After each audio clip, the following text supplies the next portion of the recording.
Apple has a decades-long history of breaking the mold with its tech products, from the original Apple II and the Macintosh to the iPod and the iPhone. Its devices have a reputation for causing commotion when they hit the market. Let's rewind to the early 2000s. Before the iPhone, the iPod MP3 player was the gadget that everyone had to have. In this 2004 report, analysts wonder whether the iPod could transform Apple beyond just a computer company. Apple's iPod topping the charts for digital music players. Song lovers snapping up about 4 million in less than 3 years. But is this portable jukebox just a one-hit wonder, or can it make sales sing for the rest of Apple's lineup? This is a huge opportunity for Apple to really showcase their product for customers that might not normally be Apple customers, who will now have the opportunity to rethink their other decisions going forward for things like personal computers, monitors, or the other things that Apple sells. The company's after college kids, offering $200 iPod rebates to students who buy a new laptop. But the iPod's popular with young and old-er alike. It's just the kind of product that can rejuvenate a company's brand and juice sales. Upscale phones spiffing up Samsung's image, turning the Korean company into the world's third largest cell phone maker. Palm's new blockbuster smartphone boosting sales of its cheaper devices. 25 years ago, the Walkman turned Sony into the it brand for consumer electronics. A hot model works wonders in the car business. The topless Miata helped drive buyers into Mazda showrooms. The GTO revving up sales for Pontiac in the 60s. A hot dish can do it for a restaurant chain. New salads at the Golden Arches spicing up overall sales. The Band-Aid put Johnson & Johnson on the map in the 1920s. Across the corporate world, one great innovation can transform an entire company. If it's branded properly, a runaway product will typify the kind of other products that the company manufactures. In New York, Dagan McDowell, Fox News. Now, those words almost seem prophetic. The magic of the iPod carried over to the iPhone, and people just had to have the latest and greatest. Check out this line in 2009, where fans in New York City waited along Fifth Avenue for more than 24 hours when the iPhone 3GS first launched. And you know, Apple has done it again. The company created such a buzz for the new iPhone 3.0 that people actually camped out to get it. All right, but is it worth the wait? Fox 5's Brett Larson pays a visit to the Apple store in Midtown to find out. Today is the day tech geeks have been waiting for. Apple opened its doors this morning to another new iPhone, which had people lined up at the Fifth Avenue Apple store since yesterday. We all got here at about 7 o'clock yesterday morning, so we're getting to the 24-hour mark right now. But the iPhone 3GS didn't bring the huge crowds of previous releases, likely some say because it's a minor upgrade.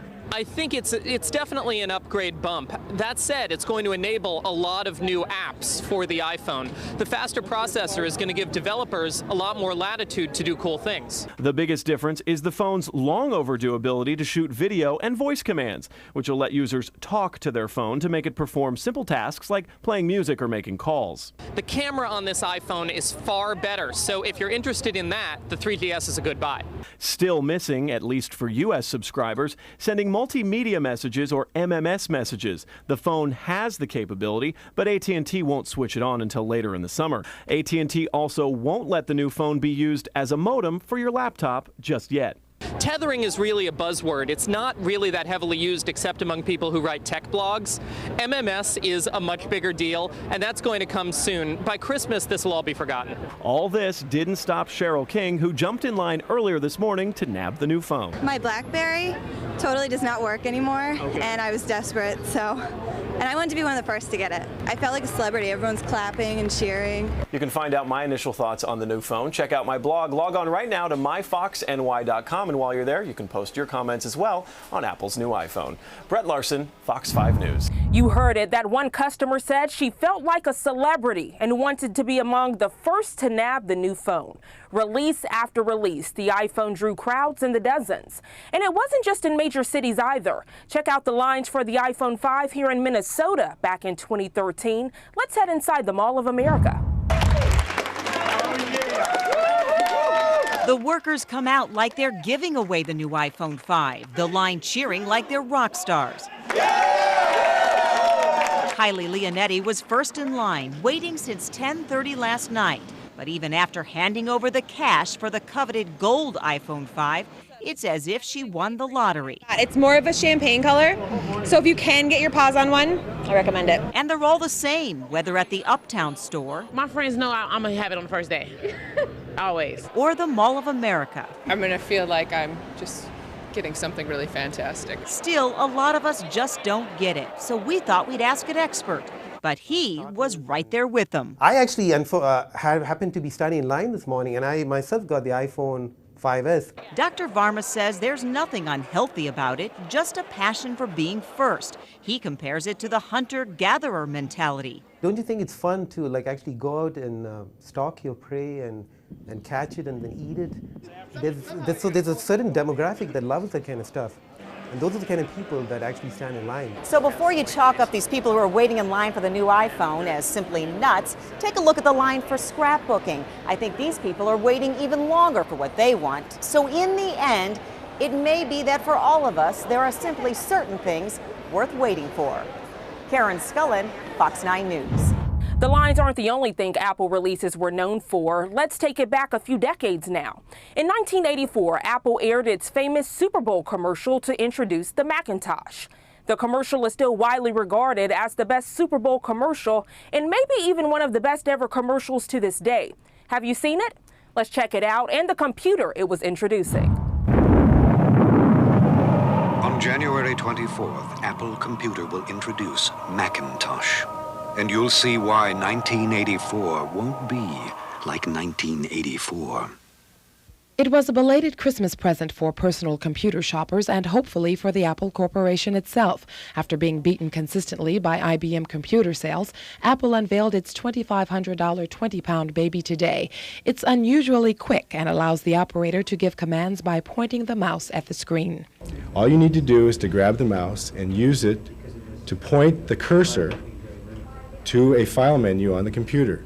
You would pull down the menu and point to the command. You don't have to remember any complex commands like go to and find and save. You just point.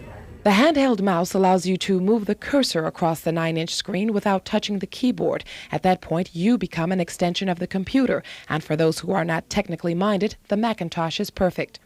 You have a program called Mac Paint. You have a folder. You have an empty folder which you can put your files in, drawings or whatever. We're in a drawing program right now. And this is a drawing that somebody has created.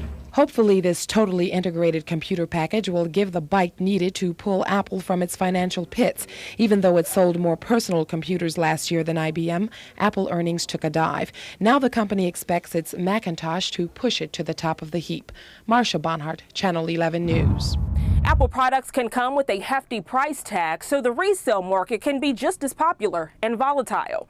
Check out the chaos that unfolded as this line in Dallas in 2007. A woman planned to buy out the entire store for her eBay site, even paying a stranger for the #1 spot in line. But let's watch as things did not go as planned. #1, baby. #1. There are those who try. I'm buying $100,000 worth of iPhones. $100,000? Correct. I'm going to sell them all on eBay. And those who try to buy. Been here since 6 o'clock this morning.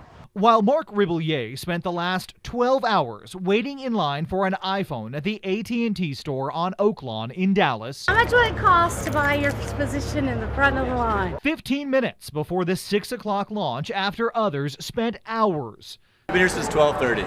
And hours. I'm in line for a friend. Waiting patiently. I guess we're going to barter away from the cameras. How about that? This woman rolled up with 16 grand in cash in hand.